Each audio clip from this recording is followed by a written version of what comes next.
Jai Hind, dear students. Today we are moving to the second part of the chapter, Financial Management. Already we have learned what is financial management, its importance, and the three important decisions taken by the financial manager, and also what are the different factors to be considered in while taking the three different decisions, isn't it? So please recall all that concepts. Today we are moving to the next topic from the chapter, financial management. So the first one is what is financial planning, and also we have to learn the concepts like capital structure, fixed capital, and working capital. Very important area for the board exams. So please watch up to the end of this video. What is financial planning? You know very well what is planning. Thinking before doing. We have to predetermine, predict something. So here also, when we utilize the funds coming from various sources, better planning is needed. That planning is known as financial planning. It involves preparation of a financial blueprint of an organization. It is the process of estimating the fund requirement of a business and determining or finding out the possible sources of which it can be raised. So financial planning involves how much amount is needed for the organization and from what are the different sources that can be raised. That is known as financial planning. I hope it is clear for you. And the different objectives of financial planning includes it ensures the availability of funds whenever they are required. So whenever the firm requires funds through financial planning, we can make sure the availability of necessary funds in the organization, maybe of long term nature or short term nature, we will get. And it helps to estimate the time at which these funds need to be made available. Better financial plans helps to schedule the utilization of funds also. And also, it helps to specify the sources of funds. You know very well, the two different main sources are owner's fund and borrowed fund. So, through better financial planning, we can ensure that it helps to see that the firm does not raise resources unnecessarily. You know very well, whenever the firm is collecting money from bank or any other institution, it will be a liability. And unnecessarily collecting amount through that sources will increase the liability of the organization. So better planning, better financial planning helps to make a control over the raising of funds unnecessarily. And also we can find out the shortage of funds through better financial planning. If there is any surplus of funds also, we can utilize it very effectively through financial plans. So that is the thing regarding financial planning and its objectives. Let us discuss about the importance of financial planning. The first point indicates the financial planning ensures the availability of adequate funds at the right time. Already we have discussed the same point, but again please remember every time better financial plans helps to ensure the availability of adequate funds at the right time. And it helps to see that the firm does not raise funds unnecessarily. Financial planning helps to find out whether the firm is using or raising funds unnecessarily. Financial plans helps serves as the basis of financial control. So every time we can create a standard of financial control through better financial planning. The management attempts to ensure the utilization of funds in turn with the financial plans. So please remember the importance of financial planning. The financial planning provides policies and procedures for the second administration of finance function. So every time through financial planning, the management, especially the financial manager, creates better plans, policies, and procedures for the effective administration of the funds in the organization. Financial planning result in preparation of plans for the future. You know very well, planning is predicting about the future, thinking about the future before doing. So it helps to predict and determine the plans for the future of the organization. Thus, we can implement new projects smoothly. It attempts to achieve the balance between inflow and outflow of funds. So every time, through better financial planning, the liquidity of the organization can be maintained properly only through the balancing of inflow and outflow of cash. So these are the importance that indicates the concepts related to financial planning. Please keep in your mind. You can develop your own explanation regarding what is financial planning and what are the different objectives and its importance. I hope it is very clear for you. So we have to learn the next concept, the concept which is related to, dear students, the next topic from financial management is capital structure. I hope the topic financial planning is very easy for you, and like the same, the topic capital structure contributes what we have learned in the accountancy and business studies, especially in the 11th class sources of business finance and also related to the financial statements. A good capital structure shows the combination of both equity and debt. You know very well, equity is the owner's fund, and also debt, which comes from various sources, maybe of long term nature or short term nature.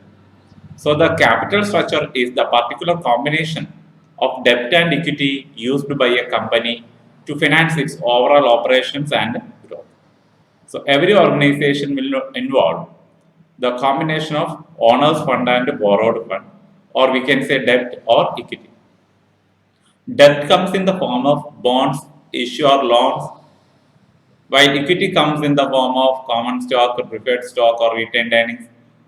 Short-term debt is also considered to be a part of the capital structure. You know very well, more than that, debt includes dot of items like bank loan or creditors, long-term provisions, and the equity includes share capital, retained earnings, reserve and surplus, etc. Please remember that point also. So the combination of both equity and debt creates a good capital structure. So this topic is very important. What are the factors to be considered while creating on capital structure? The factors affecting capital structure.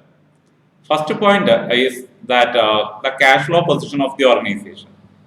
Whenever we are collecting funds through various sources and creating the capital structure, we have to keep in our mind what is the present cash inflow and outflow of the organization. So the size of the projected cash flows must be considered before deciding the capital structure of the firm. If there is sufficient cash flow, debt can be used. If they are not having sufficient cash flow, we have to prefer owner's fund or equity. It must cover fixed payment obligation. Then only we can. The cash flow of the organization must able to cover the fixed payment obligations. You know very well.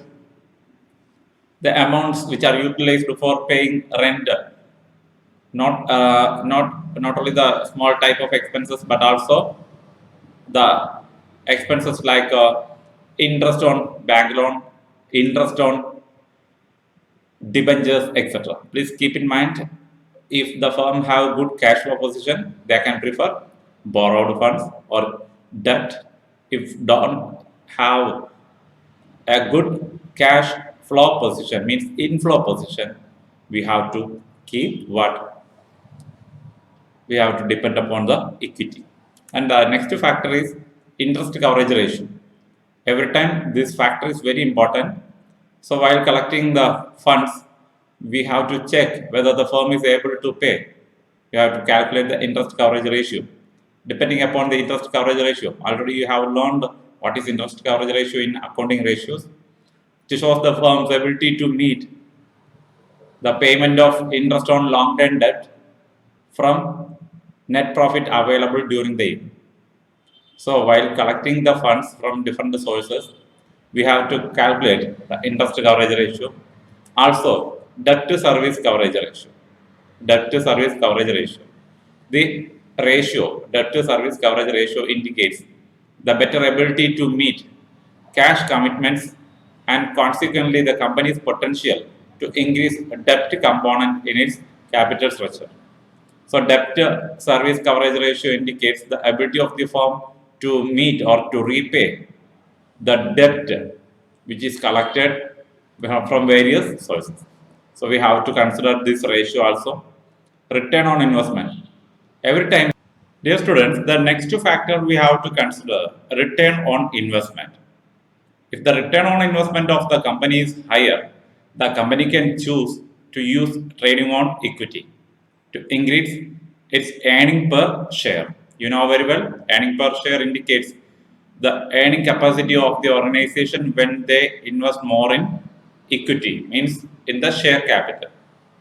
So this point is very important because we can choose the best funds, maybe equity or borrowed funds. If return is higher, then we can give more importance for equity, means the raising of funds through shares.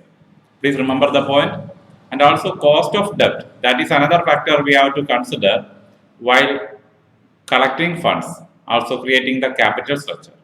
You know very well, cost of debt means the amount spent for raising debt.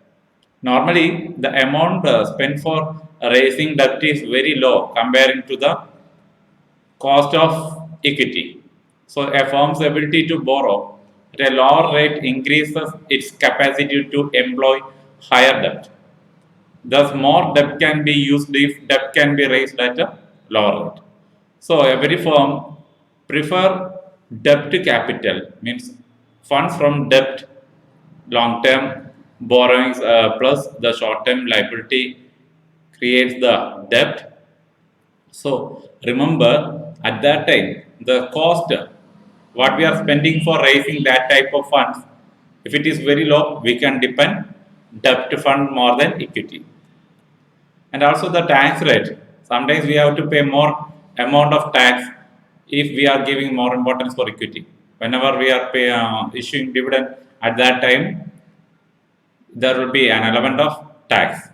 Since interest is deductible expense, cost of the debt is affected by the tax rate also.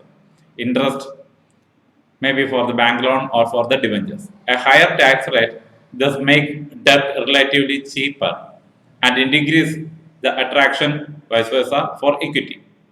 So whenever there is more amount of tax, that will also influence the raising of funds maybe through equity or debt. So please remember the concept of tax rate. Cost of equity. You know very well. Here also we have to think what is the amount spent for raising equity capital. So normally it is very high comparing to the borrowed funds or we can say debt. When the company uses more debt, the financial risk faced by the equity holders increases. That means they are not getting enough amount of dividend and the desired rate of return increases. If debt used beyond a point, cost of equity may go up sharply and share price may decrease in spite of increased earning per share. So please remember the amount spent for raising equity. If it increases, most probably the organization prefer borrowed funds. That means debt. Flotation cost.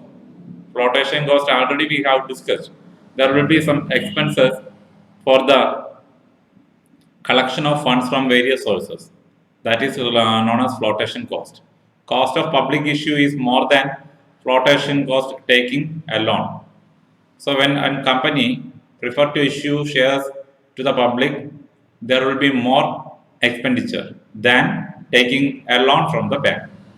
The flotation cost may affect the choice between debt and equity and hence the capital structure also. So remember, every time we have to spend more for raising funds through equity than borrowed funds. So that is another point we have to remember. Also risk consideration. Depending upon different source of funds, there is an element of risk. So the total risk of business depends upon both the business risk and financial risk. If a firm's business risk is lower, its capacity to use debt is higher, and vice versa also. So the element of risk is there in the form of business risk and financial risk. So if the firm is able to overcome that risk, they are preferring debt funds, and most probably the element of risk is there in both the source of funds, but we have to consider after analyzing which one have less amount of risk. Also, we have to consider the flexibility in the creation of capital structure. If the firm uses its debt potential, it loses the flexibility to use more debt. And the main flexibility, to maintain the flexibility, the company must maintain some borrowing power to take care of the unforeseen circumstances. So remember, the flexibility is another factor we have to consider. So it is related to debt source of funds, means the borrowed funds. So at that time, if we are depending upon more borrowed funds, it loses the flexibility to use more debt. And most probably companies are preferring, they are maintaining flexibility in the borrowing power, and it will depends upon the unforeseen circumstances. You know very well, now we are facing the corona, that also we can take into the consideration unforeseen circumstances. Due to that, there is a lot of change in the economic conditions of the business firms. Control. You know very well, there is a possibility of changing ownership if you are not collecting funds systematically and vigilantly. Debt normally does not cause dilution of the control, but issuing more equity share, that will sometimes lead to change in ownership also. So that is the thing. Dilution of control, where the public issue makes the firm vulnerable to takeovers. Sometimes, if we are issuing more equity shares, there is a possibility of change in the ownership of the firm also. So, to retain control, firm should issue more debt. Suppose the point indicates, suppose I am issuing maximum portion, only 25% I am keeping in my custody, all other shares are issued to the public in the form of equity. Or suppose one person is collecting the shares issued to the public, automatically the control of the organization will go to that person. So there will be change in ownership also. So these are the points we have to consider while creating the capital structure. And two topics are remaining related to financial management. Very important topics. The factors to be considered related to working capital is very important. You know very well, capital is used in two different forms, fixed capital and working capital. Here also we are going to learn the different factors to be considered while raising the fixed capital. You know very well, fixed capital is a part of the total capital which is used for purchase of the fixed asset. Fixed capital refers to investment in the long-term asset, or we can say non-current asset or fixed asset. Investment in fixed asset is for long-term duration and organization, and they must be financed through long-term sources of capital. Decisions relating to fixed capital involves huge capital funds and are not reversible without incurring heavy losses. So you know very well, whatever may be the amount kept from the total capital for fixed capital, which will be used for the purchase of long-term asset, or the asset fixed asset which are used for a long duration in the organization. At that time, we have to take the decisions very vigilantly. How much amount? So, a lot of factors are there. Let us look at the factors to be considered while taking decisions related to raising of fixed capital. So the first one is the nature of business. Depending upon the nature of the business, we can create the amount of fixed capital. It will depends upon in the case of manufacturing concerns, they require huge investment than the distributing form of organization. And thus the huge fixed capital is required for manufacturing organization because they are purchasing lot of machineries having huge cost. And remember, trading concerns needs only, trading concerns means those concerns which are engaged in the distribution of the products, they need only less amount of fixed capital. And they not, there is a limited need of purchasing machineries. So the nature of business is one factor to be considered related to the fixed capital contribution, raising of fixed capital. And the scale of operation. The large scale organizations need more fixed capital than the small scale organization because large scale organizations are dealing in products, distribution of products maybe worldwide, but the small scale organizations they will deal in limited number of products. So depending upon the size of the organization, scale of the operation of the organization, we can create the contribution, we can raise fixed capital. And choice of techniques. You know very well, technology upgradation is going with a huge amount of cost. At that time also we can consider how much amount to be kept as fixed capital. An organization is using, if using capital intensive technique, they require more investment in plant and machinery. That means they are not giving consideration for the employees recruitment or any other thing. These type of organization, capital intensive technique using organizations need more fixed capital than those who are using labor intensive technique. Labor intensive technique using organizations give more importance for the benefits of the laborers, workers. But capital intensive technique using organization need more fixed capital. And the technology upgradation, you know very well, nowadays lot of sophisticated technologies are used in the organization. So organizations using assets which become obsolete faster require more fixed capital. Obsolete means you know very well, which will depreciate within few years. That need higher amount of huge amount of fixed capital. And those who are not using this type of modern technology, they need less amount of fixed capital. And another point, growth perspectives. The growth prospects or perspectives of the organization. The companies having more growth plans and they need huge amount of fixed capital. Why? Because they need money for the expansion of the production technology and also for the construction of more building for its operations, purchasing of machinery, etc. At that time, if the growth prospects are more, they requires fixed capital. And those organizations which wants only profit and not interested to bring branches in different area or growth of the organization, they need less amount of fixed capital.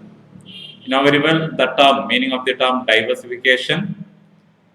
So the companies which prefer diversification means those who are preferring production and distribution of more products, they need huge amount of fixed capital.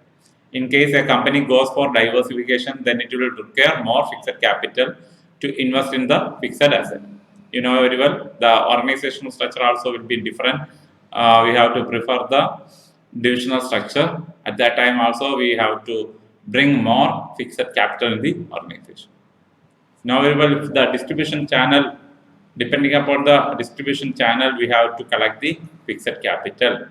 The firm which sells its product through wholesaler and retailer requires only less amount of fixed capital. And those who are using more intermediaries, they need more amount of fixed capital. So these wholesalers and retailers has to collect the capital back within short time by distributing the products produced by the organization. Collaborations. You know very well the concept of joint venture. Those companies which wants to collaborate with another one. If a company are under collaboration or joint venture, then they need less amount of set capital. You know very well. Suppose I am operating my business in India and I have one joint venture and I have joined hands together with a company in America, then I need less amount of fixed capital because they also, the company in America also contribute money for my organization. So remember these points. So that points indicates the factors to be considered while raising fixed capital. You remember fixed capital is used for purchasing fixed asset of long-term duration. We are moving to the last topic from the chapter, financial management, that is working capital. Here we are going to learn about what is working capital and what are the factors to be considered while raising working capital. Please remember what is the meaning of the working capital. Fixed capital is used for purchasing fixed asset, but working capital is used, as you know very well, it is used for meeting day-to-day expense. Working capital refers to the capital required to meet the day-to-day working of an organization.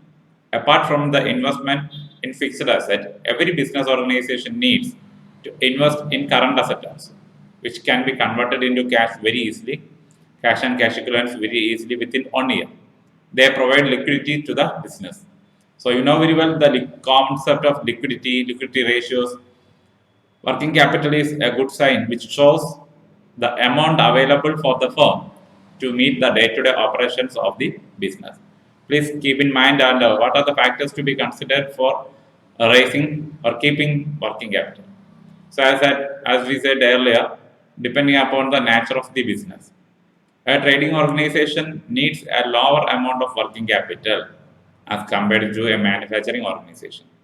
Only in manufacturing organization, there will be a lot of processes which need payment on day-to-day basis. There they will need, that type of organizations need more working capital than trading organization. You know very well the point is scale of operations. Depending upon the scale of operation, we have to collect and keep working capital. So an organization operating on the large scale level, they need more inventory and they need more working capital than small scale organization. You know very well, lot of expenses are incurred in the day-to-day distribution of the product. So they need, large scale organization need more working capital than small scale organization. And you know very well the concept boom cycle. There will be periods like a boom and a depression. And in a business, at the time of boom, more production will be there. And at that time, that firm requires more working capital than the opposite period, that is depression period. Comparing to depression period, only in the time of depression, they need only limited amount of working capital, but at the time of boom, they need more money for the day-to-day operations of the business. That is business cycle. And lot of seasonal factors are there. Due to that, during the peak season of the demand of a product for the organization, they need more working capital. During peak season, demand of a product will be high, and thus high working capital is needed to produce more and more product. Seasonal product factors. But if the season is of dull nature, at that time we need only less amount of working capital. Credit allowed by the organization to the firm. If credit is allowed by a concern to the customers, means the manufacturer is giving product on credit to the wholesaler or retailer, at that time they need more working capital. The company or the manufacturing organization need more working capital. But if the goods are sold on cash basis, less amount of working capital is needed because whatever may be sold will be converted into revenue very easily. So remember that point. The previous one is credit allowed. The next one is credit availed. If a firm is able to purchase raw material on credit from its suppliers, so the firm manufacturing organization is getting credit from the suppliers, then they need only less amount of working capital. Suppose I am producing some snacks items and I'm collecting wheat and all other ingredients from different manufacturers. That so depending upon the credit availed means the if the firm is getting product and raw materials on credit from its suppliers, then we have to keep only less amount of working capital. And the next point is inflation. You know very well the concept of inflation that you have learned in economics. So working capital requirement is also determined as per the price level changes. For example, duration of inflation, prices of raw materials, wages also rise, resulting in increase in the working capital requirements also. So depending upon the price of the material, raw material, or the salary demanded by the employees, we have to keep working capital, isn't it? And the last point is the operating cycle or turnover of the working capital. You know very well the inventory turnover ratio or working capital turnover ratio, through which we are analyzing why how the working capital is utilized and converted into revenue, the turnover. So here, the turnover means the speed with which the working capital is converted into cash by selling the goods and collecting the revenue. If it is speedier, the amount of working capital is needed less.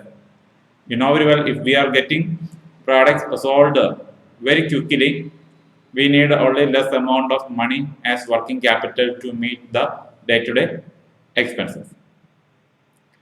So, my dear students, these are the important factors to be considered while we are creating working capital or shifting an amount as working capital from the total capital. Please remember all these points. So, once again, I would like to recall the concept we have learned in the chapter. We have learned what is financial management, its importance, the three important decisions taken by financial manager, and also the important concepts for every decisions, the factors related to investment decision, factors related to dividend decision, factors related to financing decision. And also today in this video lesson you have learned about the concept of financial planning, its importance, objectives, and the concept of capital structure, factors to be considered or factors affecting capital structure, also the concept of fixed capital, what are the factors to be considered while raising fixed capital, and the last concept, working capital and its factors. Hope this video is fruitful for you to learn all these concepts. Please create your own examples to enrich your knowledge by reading the textbook or going through the different web pages, raise your knowledge. I hope it will be a good asset for your future also. So thank you for your cooperation by listening my words very patiently. Thank you so much.